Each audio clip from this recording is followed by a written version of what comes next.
બળિયાનગર પ્રાથમિક શાળા દ્વારા ચલાવતી યુટ્યુબ અને એ પણ શૈક્ષણિક ચેનલ દ્વારા તમામ દર્શક મિત્રોનું ફરીથી એકવાર સ્વાગત છે। જેમ કે તમે તમામ દર્શક મિત્રો જાણો છો એ પ્રમાણે હું જ્યારે પણ કોઈ પણ વિડીયો લાવું છું તે ગણિત વિષયના, એ પણ છઠ્ઠા ધોરણના, જે બેઝિકલી વિદ્યાર્થીઓને ખૂબ તકલીફ પડતી હોય છે અને શિક્ષકોને પણ સમજાવવામાં ખૂબ તકલીફ પડતી હોય છે, એવા જ વિડીયો હું બનાવું છું આ લોકડાઉનની અંદર। એનો સતત સદુપયોગ કરી અને તમામ દર્શક મિત્રો તેમજ શિક્ષક મિત્રોને પણ મદદરૂપ થાય એવા વિડીયો હું બનાવી અને યુટ્યુબની અંદર અપલોડ કરું છું, જેથી આવનારા સમયમાં આ તમામ વિડીયો શિક્ષક મિત્રોને પણ ફાયદારૂપ થાય અને તમામ વિદ્યાર્થીઓને પણ મદદરૂપ થાય। તો એવા વિડીયો અને એમાં એક છઠ્ઠા ધોરણનું જે ચેપ્ટર છે ગણિત વિષયનું 8મું દશાંશ સંખ્યાઓ, એ પણ વિદ્યાર્થી મિત્રોને સમજવામાં ખૂબ તકલીફ પડતી હોય છે અને શિક્ષક મિત્રોને વારંવાર આ ચેપ્ટર સમજાવવું પડતું હોય છે, જેથી એનામાં એવા સારા અને સંપૂર્ણ આખા પાઠના વિડીયો બનાવેલા છે અને પીરિયડ વાઇઝ તમે અડધો કલાકનો પીરિયડ લઈ અને આ પાઠ તમે સમજાવી શકો એ રીતે આ વિડીયો બનાવેલા છે, જેથી તમામ દર્શક મિત્રો શિક્ષક મિત્રો આનો લાભ લે એવી મારી વિનંતી છે। તો આપણે પાઠની શરૂઆત કરવા જઈ રહ્યા છીએ। તો વિદ્યાર્થી મિત્રો, જેમ કે જાણો છો એ પ્રમાણે 8મું જે ચેપ્ટર છે દશાંશ સંખ્યાઓ, અને એમાં જે પાઠમાં આવતા જે મુખ્ય મુદ્દાઓ છે એ આપણે પહેલાં જોઈ લઈએ। કયા કયા મુદ્દાઓનો આપણે અભ્યાસ કરવાનો છે એ આપણે સમજી લઈએ। તો પાઠમાં આવતા મુખ્ય મુદ્દાઓ જો દશાંશ પદ્ધતિનો ખ્યાલ, એટલે કે દશાંશ પદ્ધતિ શું છે એનો ખ્યાલ સમજવાનો છે। દશાંશમાં સંખ્યા લેખનની સમજ, એટલે કે આપણે એને સંખ્યા લેખન પણ કરવાનું છે શબ્દોમાં અને અંકોમાં। દશાંશ સંખ્યાના અંકોની સ્થાન કિંમત વિશે માહિતી મેળવવાની છે, એટલે કે તમે એકમ દશક સો એ પ્રમાણે તો જોયું છે, પરંતુ આની અંદર તમે દશાંશ, શતાંશ, સહસ્ત્રાંશ આ બધું સમજવાનું છે। અપૂર્ણાંકોનું દશાંશ સંખ્યામાં રૂપાંતર આધારિત 2 દશાંશ સ્થળ સુધીના દાખલા, એટલે કે આમાં 2 દશાંશ સ્થળ સુધીના દાખલા, એમાં વ્યવહારિક દાખલા પણ થોડા સમજવાના છે। દશાંશ સંખ્યાઓના સરવાળા તથા બાદબાકીની સમજ પણ આ ચેપ્ટર્સમાં કેળવવાની છે। તો સરવાળા બાદબાકી જ્યારે પણ આવશે એમાં આપણે ડીપમાં સમજીશું। દશાંશ સંખ્યાઓના સાદા કૂટ પ્રશ્નો, જેમાં રૂપિયા, વજન, લંબાઈ, તાપમાન આધારિત દાખલાઓની સમજ કેળવવાની છે, બરાબર। તો તમને રૂપિયાનું પૈસામાં અથવા પૈસાનું રૂપિયામાં કન્વર્ટ, એટલે કે ફેરવવાનું આવશે। તો વજનની અંદર જે કિલોગ્રામ, ગ્રામ એના એકમો છે, લંબાઈના એકમો છે મીટર, સેન્ટીમીટર, તાપમાન એ આધારિત દાખલાની સમજ કેળવવાની છે।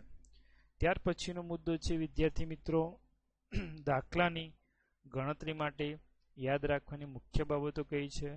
તો કેટલીક બાબતો આપણે સમજી લઈએ, જેમ કે 1/10, હવે એટલે 1/10 ભાગ। વિદ્યાર્થી મિત્રો શું થશે? 1/10 ભાગ, તેને દશાંશ અપૂર્ણાંક સ્વરૂપમાં 0.1 લખાય। કઈ રીતે લખાય? 0.1। અને વંચાશે કઈ રીતે? તો 1 દશાંશ, 1/10 એટલે 1 દશાંશ। વિદ્યાર્થી મિત્રો આની ટૂંકી રીત એ પણ છે કે આપણે જે 10 હોય, નીચે એક મીંડું હોય તો ઉપરની સંખ્યાના પાછળથી ગણતરી કરવાની અને એક સંખ્યા પહેલા દશાંશ ચિહ્ન મૂકવાનું। જો 2 મીંડા હોય તો પાછળથી ગણતરી કરી અને 2 સંખ્યા પહેલા દશાંશ ચિહ્ન મૂકીશું। તો આ રીતે આની ગણતરી થતી હોય છે। જો શુદ્ધ અપૂર્ણાંકના છેદમાં, એટલે કે શુદ્ધ અપૂર્ણાંક આપણે આગળ જોઈ ગયા પ્રમાણે ઉપર અંશ નાનો હશે અને છેદ મોટો હશે તો એને શુદ્ધ અપૂર્ણાંક કહેવાશે। જો શુદ્ધ અપૂર્ણાંકના છેદમાં 10 હોય તો શૂન્ય અને અંશની સંખ્યા લખી, એટલે શૂન્ય અને અંશમાં જે કઈ સંખ્યા હોય એ લખી અને તે બંનેની વચ્ચે ટપકાની નિશાની કરવામાં આવે છે, જેને દશાંશ ચિહ્ન આપણે કહીશું, બરાબર। પાઠનું નામ દશાંશ સંખ્યાઓ એટલે દશાંશ ચિહ્ન આપણે કહીશું। જેમ કે અહીંયા 3/10 એ શુદ્ધ અપૂર્ણાંક છે, તો અહીંયા કીધું પ્રમાણે છેદમાં 10 હોય તો શૂન્ય અને અંશની સંખ્યા, તો શૂન્ય અને અંશની સંખ્યા કઈ છે? 3, તો એની વચ્ચે ટપકાની નિશાની કરી છે। જો શૂન્ય અને અંશની સંખ્યા 3 છે એની વચ્ચે ટપકાની નિશાની નીચે 10 હોય ત્યારે. એ જ રીતે 5/10 તો શૂન્ય અને અંશની સંખ્યા 5 અને એની વચ્ચે ટપકાની નિશાની. એમ 7/10 છે એટલે શૂન્ય અને અંશની સંખ્યા 7 અને એને બંને વચ્ચે ટપકાની નિશાની એટલે 0.7 એટલે 7 દશાંશ એમ પણ એને વંચાશે 5 દશાંશ 3 દશાંશ આ રીતે વંચાશે. ટૂંકમાં બીજી રીત મેં ઉપર સમજાવી પ્રમાણે 10 હોય એટલે કે એક મીંડું હોય તો પાછળથી ગણવાનું અને એક સંખ્યા પહેલા દશાંશ ચિહ્ન મૂકવાનું. એમ 2 મીંડા છે અહીંયા તો 2 સંખ્યા પહેલા દશાંશ ચિહ્ન મૂકીશું. ચલો નેક્સ્ટ પોઈન્ટમાં સમજીએ. 1/100 એટલે કે 1/100મો ભાગ. તેને દશાંશ અપૂર્ણાંક સ્વરૂપમાં લખવાનું હોય તો પાછળથી ગણવાનું. અહીંયા ઉપર 1 છે અને કુલ 2 મીંડા છે એટલે 2 સંખ્યા પહેલા દશાંશ ચિહ્ન આવે એટલે 1 અને બીજી સંખ્યા આપેલી નથી તો એની જગ્યાએ આપણે 0 મૂકવો પડશે અને ત્યારબાદ એને દશાંશ ચિહ્ન સ્વરૂપે લખીશું એટલે 0.01 લખાય અને વંચાશે કઈ રીતે તો 1/7. બરાબર. તો આ રીતે વંચાશે. કેટલાક બીજા પણ મુદ્દાઓ છે એ પણ આપણે આની અંદર સમજીએ. જો વિદ્યાર્થી મિત્રો 1/1000 એટલે એને એક સહસ્ત્રાંશ કહેવાય એટલે 1/1000મો ભાગ. તેને દશાંશ અપૂર્ણાંક સ્વરૂપમાં કઈ રીતે લખીશું તો ઉપર જે અંશની સંખ્યા છે એમાં નીચે 1000 આપ્યા છે એટલે કે 3 મીંડા છે તો 3 સંખ્યા પહેલા દશાંશ ચિહ્ન આવે અંશમાં તો 1 તો આપેલા છે પણ બાકીની 2 સંખ્યાઓ નથી આપેલી તો એની જગ્યાએ આપણે 0 મૂકીશું તો 1 પછી 0 પછી 0 અને ત્યારબાદ દશાંશ ચિહ્ન એટલે કે 0.001 અથવા 1 સહસ્ત્રાંશ એ રીતે પણ એને વંચાશે. બરાબર. ત્યારબાદ નેક્સ્ટ પોઈન્ટ છે સાદા અપૂર્ણાંકના છેદમાં 100 હોય તો દશકના અંકની આગળ દશાંશ ચિહ્ન મુકાય છે. બરાબર. સાદા અપૂર્ણાંકમાં છેદમાં 100 હોય તો દશકના અંકની આગળ દશાંશ ચિહ્ન મુકાય છે. એના ઉદાહરણ આપણે લઈને સમજીએ. જો દાખલા તરીકે 25/100 તો હવે એ 2 સંખ્યાઓ છે એટલે અને 2 મીંડા નીચે છે એટલે કે 2 સંખ્યાઓ પહેલા દશાંશ ચિહ્ન આવે એટલે કે 0.25. એ જ રીતે 47/100 તો ઉપર 2 સંખ્યાઓ આપેલી છે એટલે કે 0.47. ત્યારબાદ 5/100 છે પણ અહીં તમે ધ્યાનથી જોશો તો એ ઉપર એક જ સંખ્યા આપેલી છે તો અગાઉ જોઈ ગયા એ પ્રમાણે વિદ્યાર્થી મિત્રો શું કરવું પડશે આપણે તો એક વધારાનું શૂન્ય મૂકવું પડશે જો 2 સંખ્યાઓ નહીં આપેલી હોય તો એ 5 પછી 0.0 એટલે 0.05. બરાબર છે. ત્યાર પછીનો પોઈન્ટ છે સાદા અપૂર્ણાંકમાં છેદમાં 1000 હોય તો 100ના અંકની આગળ દશાંશ ચિહ્ન મુકાય છે. છેદમાં કેટલા હોય 1000 હોય તો 100ના અંકની આગળ તો એકમ દશક અને 100. બરાબર. 625/1000 છે એટલે પાછળથી ગણવાનું 5 એકમ 2 દશક અને 6 100 એટલે 100ના સ્થાનની આગળ દશાંશ ચિહ્ન એટલે કે 3 સંખ્યાઓ પહેલા દશાંશ ચિહ્ન 3 મીંડા છે એટલે. એ જ રીતે 86/1000 છે તો 86 એ 2 સંખ્યાઓ છે પણ 3 લેવા માટે એક વધારાનું મીંડું આપણે મૂકવું પડશે એટલે 0.086. ત્યારબાદ 8/1000 છે. હવે નીચે તો 3 મીંડા છે એટલે નિયમ પ્રમાણે આપણે દશાંશ ચિહ્ન મૂકવા માટે 3 સંખ્યાઓ હોવી જોઈએ. તો ચલો એ 3 સંખ્યાઓ આપણને આપેલી નથી તો હવે એ 3 સંખ્યાઓ લેવા માટે 8 પછી 0 પછી 0 બે વધારાના મૂક્યા પછી 0.008. બરાબર. આ જ રીતે ત્યારબાદ દશાંશ અપૂર્ણાંકોને સંખ્યા રેખા પર પણ દર્શાવી શકાય છે. સંખ્યા રેખા ઉપર આગળ આવશે એમ વિદ્યાર્થી મિત્રો હું તમને સમજાવીશ. ત્યારબાદ એક બીજો પોઈન્ટ છે સમજવાનો પ્રયત્ન કરો. એમાં એવું કીધું છે કે શું તમે નીચેનાને દશાંશ સ્વરૂપમાં લખી શકો છો. તો આ રીતે વિદ્યાર્થી મિત્રો તમને કોઠો પાડીને આપેલો છે અને એના રીતે જવાબમાં તમારે લખવાનું થશે. તો પોઈન્ટ વાઇઝ જેમ જેમ આવે છે એમ હું તમને સમજાવતો જઉં છું. જો એ 100ના સ્થાનમાં 5 છે 2 છે અને 3 છે. દશકના સ્થાનમાં 3 છે 7 છે અને 5 છે. એકમના સ્થાનમાં 8 છે 3 છે અને 4 છે અને દશાંશના સ્થાનમાં 1 4 અને 6. એટલે દશાંશના 10 વડે ભાગવાનું થશે. એકમના સ્થાનને 1 વડે ગુણવાનું થશે દશકના સ્થાનના 10 વડે ગુણવાનું પડશે અને 100ના સ્થાનના 100 વડે ગુણવા પડશે. એ પહેલી સંખ્યા આપી છે પહેલા નંબરની, જો એક આપે છે અને પહેલા નંબરની સંખ્યા છે, તો એના આધારે સમજી લઈશું અને બાકીની બે સંખ્યાઓ પણ આ જ રીતે કરવાની છે. જેમ કે એ 5 છે તો એ 5 ગુણ્યા 100 એટલે 500, 5 100ના સ્થાનમાં છે, પછી વચ્ચે વત્તાની નિશાની કરવાની છે. ત્યારબાદ 3 દશક પ્લસ 8 એકમ પ્લસ 1 દશાંશ, બરાબર. તો હવે 5 ગુણ્યા 500 એટલે 5 ગુણ્યા 100, 500 પ્લસ 3 દશક એટલે 3 ગુણ્યા 10 પ્લસ 8 એકમ એટલે 8 ગુણ્યા 1 અને 1 દશાંશ એટલે 1/10. હવે 5 ગુણ્યા 100 એટલે 500 પ્લસ 3 ગુણ્યા 10 એટલે 30 પ્લસ 8 પ્લસ 1 ગુણ્યા 1/10 એટલે 1 છે અંશ જોડે ગુણાશે એટલે 1 એકા 1/10. એટલે અહીંયા આપણે આ જે ત્રણ સંખ્યાનો સરવાળો કરીશું 500 પ્લસ 30 પ્લસ 8 એટલે 500 ને 38 થશે અને 1/10 છે એટલે એને એક પોઈન્ટ આવશે એટલે 0.1 અને આની સાથે સરવાળો થઈ જશે. એટલે પોઈન્ટ હંમેશા જે સંખ્યાઓમાં ના આપ્યો હોય ને એ પાછળ સમજવાનો. તો એ 538માં પોઈન્ટ ક્યાં હશે? 8ની પાછળ હશે. એટલે પોઈન્ટ 1 જે આ બીજી સંખ્યા પાછળની આવી એ આપણે ઉમેરી દેવાની થશે. તો આ રીતે બાકીના જે બે દાખલાઓ છે એનો પણ સરવાળો કરીને આપણે સમજીએ. જુઓ અહીંયા 200 વત્તા 7 દશક વત્તા 3 એકમ વત્તા 4 દશાંશ, બરાબર. તો અહીંયા જો 200 એટલે 2 ને આપણે 100 વડે ગુણીશું એટલે 200 વત્તા 7 10 એટલે 7 ગુણ્યા 10 એટલે 70 અને 3 ગુણ્યા 1 એટલે 3 એકા 3 અને 4 ગુણ્યા 1/10 એટલે 4 એકા 4 અંશનો ગુણાકાર 4 એકા 4/10 એટલે 4/10.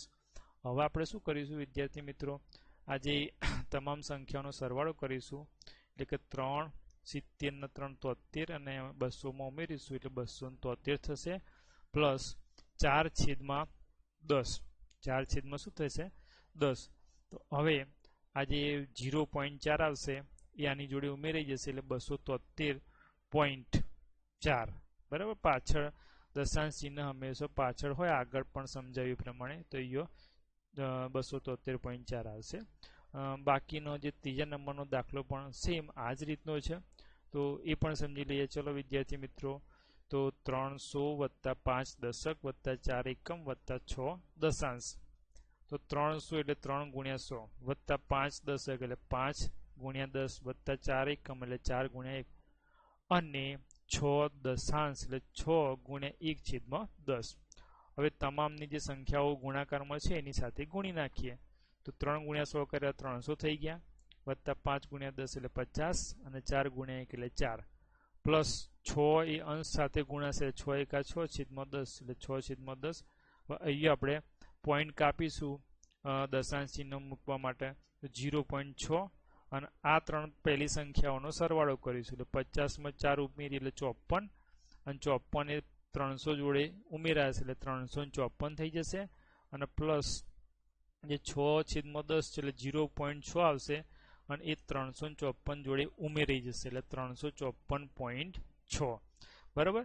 એક દશાંશ ચિહ્ન વાળી સંખ્યા હોય તો પાછળ તમારે ઉમેરી દેવાની થશે, બરાબર. ત્યારબાદ દાખલા નંબર 1-2 છે એ પણ સમજી લઈએ આપણે. જે સ્વાધ્યાય 8.1 પહેલાના આ કેટલાક મુદ્દાઓ છે એ હું તમને સમજાવવા જઈ રહ્યો છું. દશાંશનો ઉપયોગ કરીને રવિ અને રાજુની પેન્સિલની લંબાઈને સેમીમાં લખો. હવે મેં વિદ્યાર્થી મિત્રો આગળ પણ સમજાવ્યું, તમારે મિલીમીટર એકમમાં આપેલું છે, કેટલાક કિલોગ્રામના એકમો છે, કેટલાક રૂપિયાના હશે, વ્યવહારુ દાખલા એમાં આવશે. તો આ એક ઉદાહરણ છે એ સમજી લઈએ કે રવિની પેન્સિલની લંબાઈ 7 સેમી અને 5 મિલીમીટર છે. હવે તમામ એકમો સેન્ટીમીટરમાં હોવા જોઈએ કાં તો મિલીમીટરમાં હોવા જોઈએ. હવે સરળતા માટે વિદ્યાર્થી મિત્રો આપણે સેન્ટીમીટરમાં ફેરવીએ તો ઈઝી પડશે, તો એટલા માટે આપણે તમામને સેન્ટીમીટરમાં ફેરવીશું. તો એ જ રીતે રાજુની પેન્સિલની લંબાઈ છે 8 સેમી અને 3 મિલીમીટર છે, બરાબર.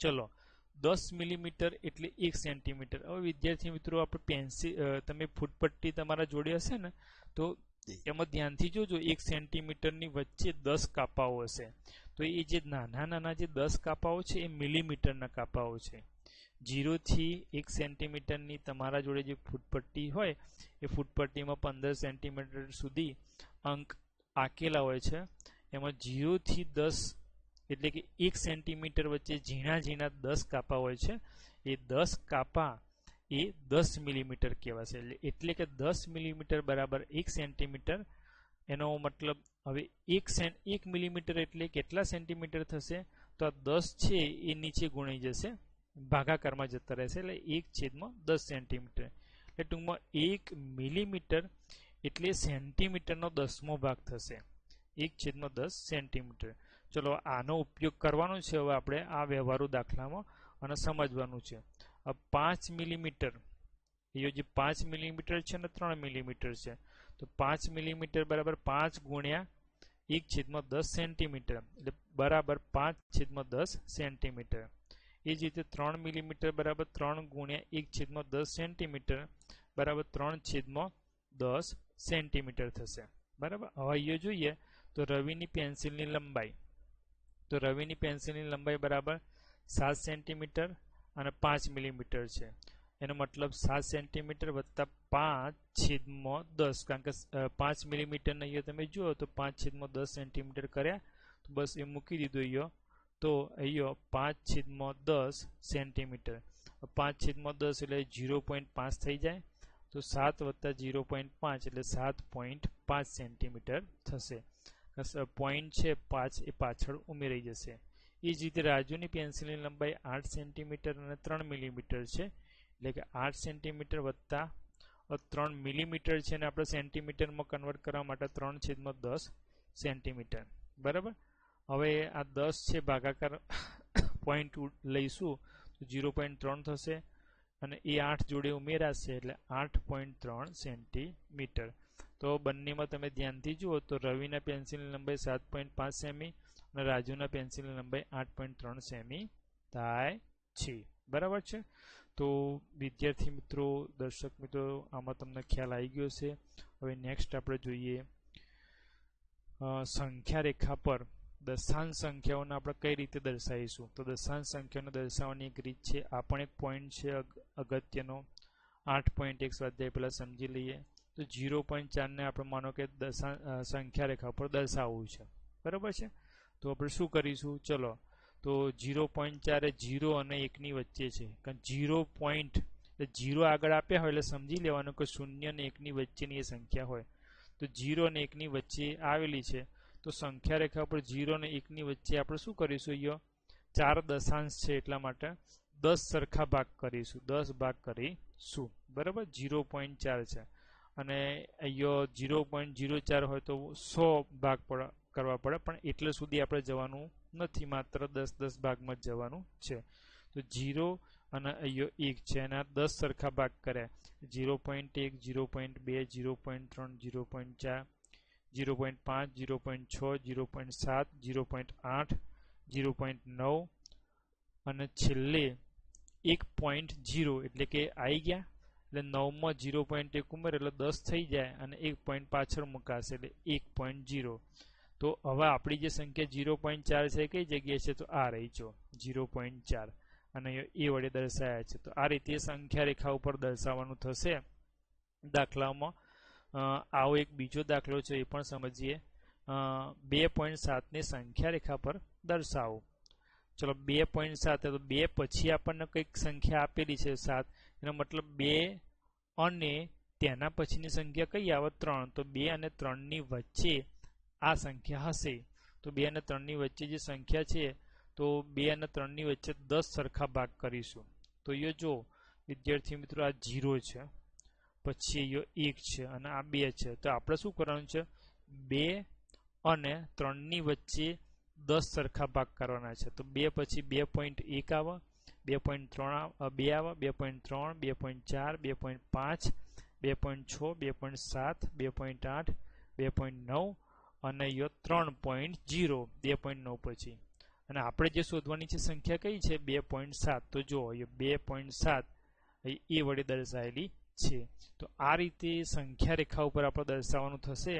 પણ અહીંયા મુખ્ય રીત કઈ છે વિદ્યાર્થી મિત્રો, કે તમને જે આપેલી સંખ્યા છે કઈ બે સંખ્યાઓની વચ્ચે છે તમારે શોધવું પડે પહેલા. જેમ કે અહીંયા મેં શોધ્યું કે 2.3, તો 2 અને 3 ની વચ્ચે. તો તમારે 2 અને 3 ની વચ્ચે એકવાર ખબર પડી જાય કે ભાઈ યો જ છે, તો એના આપણે 10 સરખા ભાગ કરવાના. એમ 0.4 આપણે શું શોધી કાઢ્યું કે ભાઈ 0.4 એ 0 અને 1 ની વચ્ચે છે, અને એ આપણને ખ્યાલ આવી જાય પછી એના 10 સરખા ભાગ કરી અને પછી પેલી સંખ્યા સહેલાઈથી આપણે દર્શાવી શકીએ. બરાબર છે. તો ચલો આપણે આમાં જોઈએ. એક છેલ્લી ત્રીજા નંબરની છે 1.4 ને સંખ્યા રેખા ઉપર દર્શાવો. એટલે આગળ મેં સમજાવ્યું પ્રમાણે 1.4 તો એક તો ખરા જ એક આપે છે, અને પછી એ 0.4 એટલે કંઈક આપ્યું છે એટલે એક પછી 2 આવે. તો આ સંખ્યા 1 અને 2 ની વચ્ચે હશે. એનો મતલબ 1 અને 2 ની વચ્ચે આપણે 10 સરખા ભાગ કરીશું. બરાબર. ચલો અહીંયા 0 લીધા છે, પછી 1 લીધા છે, અને અહીંયા 2 છે. તો 1 અને 2 ની વચ્ચે આપણે 10 સરખા ભાગ કરીએ તો 1.1, 1.2, 1.3, 1.4, 1.5, 1.6, 1.7, 1.8, 1.9 અને અહીંયા 2. બરાબર. ચલો આપણી સંખ્યા જે દર્શાવવાની છે એ કઈ છે 1.4. મિત્રો એ ભૂલ છે, મેં એ વડે દર્શાવ્યું છે, પણ અહીંયા એકચ્યુઅલમાં 1.4 લખવાનું છે. તો આ રહી આપણી સંખ્યા છે 1.4 એ. બરાબર. તો આ રીતે આવા દાખલા ઘણા બધા આવશે. તો સ્વાધ્યાયની અંદર સ્વાધ્યાય 8.1 માં પણ આપણે આ દાખલાઓ હવે સમજીએ. ચલો 8.1 સ્વાધ્યાયની શરૂઆત કરવા જઈ રહ્યા છે. તો એમાં સૌપ્રથમ આકૃતિની મદદથી સમજવાનું છે. નીચે આપેલ કોષ્ટકમાં સંખ્યાઓ લખો. તો એ જો તમને આ રીતે એક આકૃતિની મદદથી દશાંશ સંખ્યાઓ સમજવાનો પ્રયત્ન કર્યો છે. એ 10ની એક થપ્પી છે દશકની. આ 1, 2 અને 3 એટલે 3 દશકના સ્થાને એવી 3 સંખ્યાઓ આપેલી છે. પછી એકમના સ્થાને 1 છે, પછી દશાંશના સ્થાને 2 સંખ્યાઓ છે. બરાબર. આ એ. પછી બીમાં તમે જુઓ તો આરા જે બોક્સ છે એવા 100 બોક્સ છે. તો 100 ના સ્થાનમાં આવું એક જ બોક્સ છે, એટલે 100 માં 1 છે. એમ દશક એટલે આવા 10ની થપ્પી 1 છે. પછી દશાંશમાં આવી 4 સંખ્યાઓ દશાંશમાં આપેલી છે. તો બરાબર.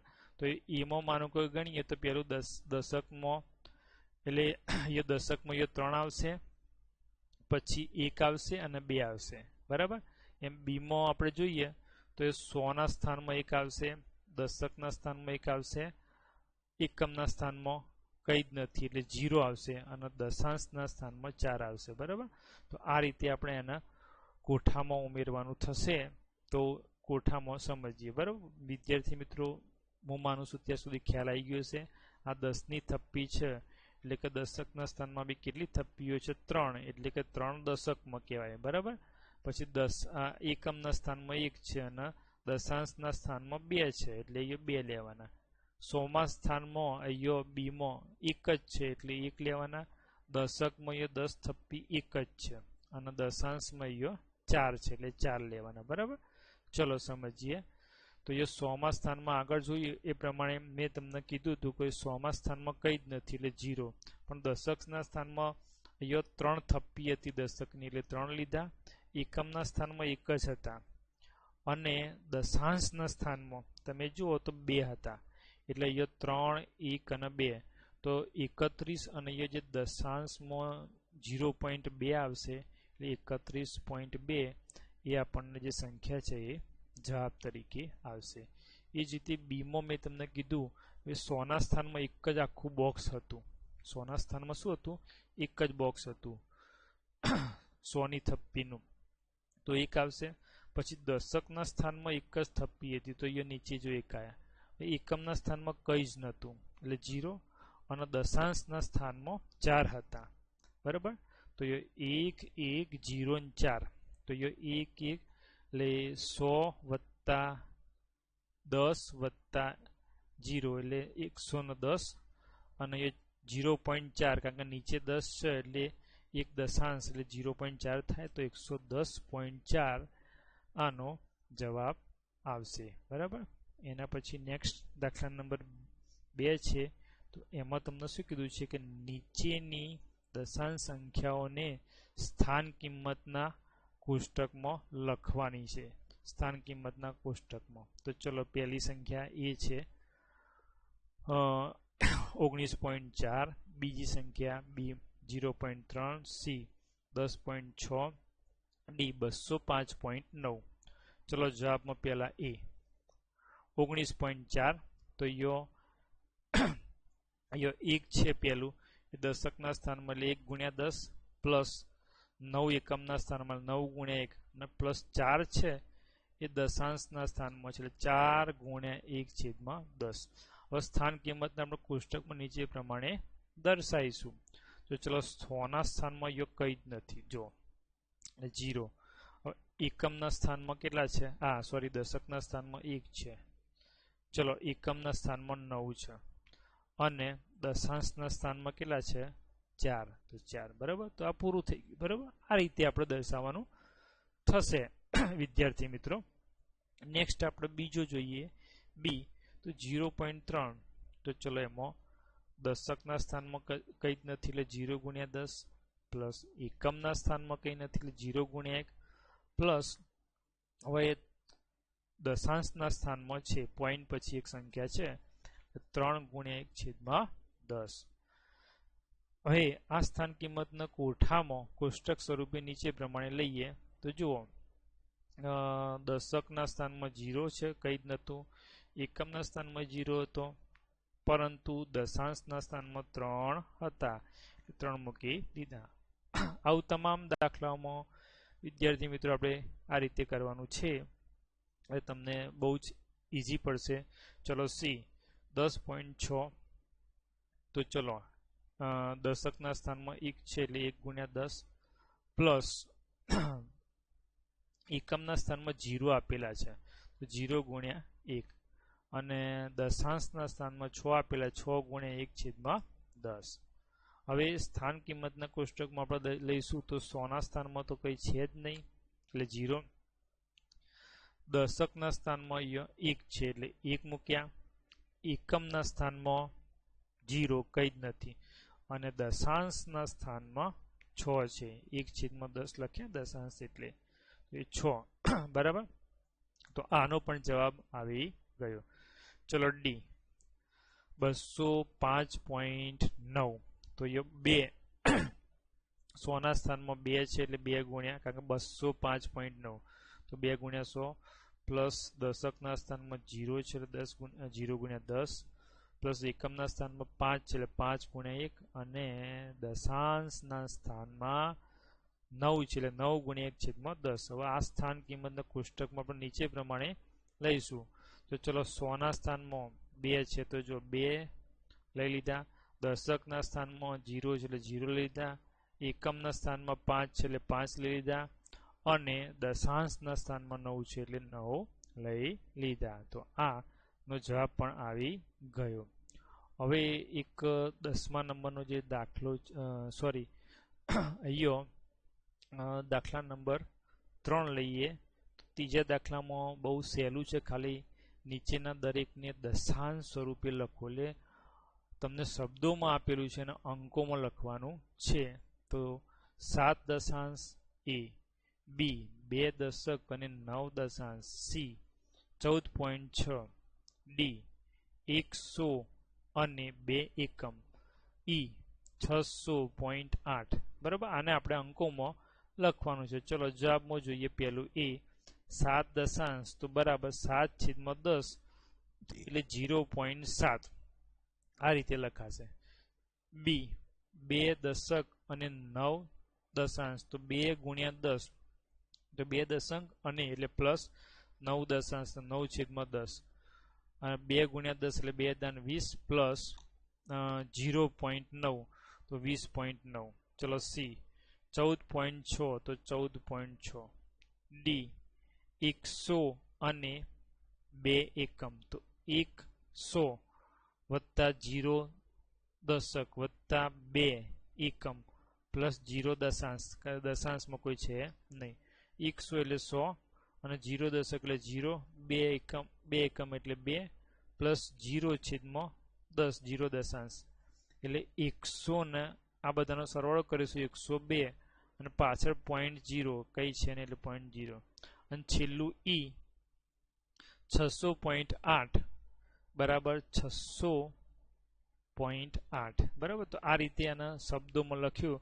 હવે દાખલા નંબર 4 છે વિદ્યાર્થી મિત્રો, એ દાખલો સમજી લઈએ આટલા સુધીનો અને ત્યારબાદ આપણે એના પછીની નેક્સ્ટ સ્લાઇડમાં બીજા વિભાગમાં સમજીશું. તો ચલો નીચેના દરેકને દશાંશ સ્વરૂપે લખો. તો એ 5/10, બી 3+7/10, સી 200+60+5+1/10, ડી 70+8/10, ઈ 88/10, એફ 4.2/10, જી 3/2, એચ 2/5, આઈ 12/5, જે 3.3/5, કે 4.1/2 બરાબર. તો આના દશાંશ સ્વરૂપે તમામને લખવાનું છે. તો એ કેટલાક એબીસી સુધી છે તો એ સમજાવું છું અને બાકીના તમને ભાગ 2 ની અંદર હું નેક્સ્ટ ભાગમાં સમજાવીશ. તો ચલો પહેલો ભાગ છે એમાં સમજી લઈએ. 5/10 એટલે 0.5 સીધું દશાંશ સ્વરૂપમાં લેવાનું છે. ચલો બીમાં તમને આપેલું છે 3+7/10, તો એ 3+7/10 એટલે 0.7 અને એનો સરવાળો કરીએ એટલે 3.7. અને જો ઊભી રીતે મેં વિદ્યાર્થી મિત્રો તમને સમજાવવાનો પ્રયત્ન કર્યો છે ખૂબ જ સરળ રીતે. એટલે 3 પછી દશાંશ ચિહ્ન ના એટલે છેલ્લે મૂકવાનું કોઈ પણ સંખ્યામાં, એટલે 3.0 વત્તા અહીંયા 0.7. પોઈન્ટના નીચે પોઈન્ટ મુકાય હંમેશા. ફરીથી સરવાળા હોય કે બાદ બાકી, પોઈન્ટની નીચે પોઈન્ટ મૂકવાનો અને ત્યારબાદ સરવાળો બાદ બાકી કરવાનો. જ્યાં ખોટી સંખ્યા હોય તે 0 મૂકી દેવાના. એ ઉપર 0+7 એટલે 7 અને 3+0 એટલે 3 એટલે 3.7. સેમ આવો અહીંયા સીમાં 200+60+5+1/10, તો એ 200+60+5 એટલે 265 થયા અને 1/10 એટલે 0.1. અને આ તમામનો સરવાળો ઊભી રીતે કરીએ તો એ જે 5 ની પાછળ પોઈન્ટ આવે અને 1 ઉમેરી જશે એટલે 265.1 આનો જવાબ આવશે. વિદ્યાર્થી મિત્રો આ પહેલો ભાગ અહીંયા પૂરો થાય છે. આશા રાખું કે તમામને ખ્યાલ આવી ગયો હશે. વિડીયો વારંવાર જોજો એટલે તમને ખ્યાલ આવી જશે અને તમામ આ વિડીયો અને આ પાઠના શૈક્ષણિક કાર્યમાં ફાયદો મેળવે એવી મારી નમ્ર વિનંતી છે. નમસ્કાર.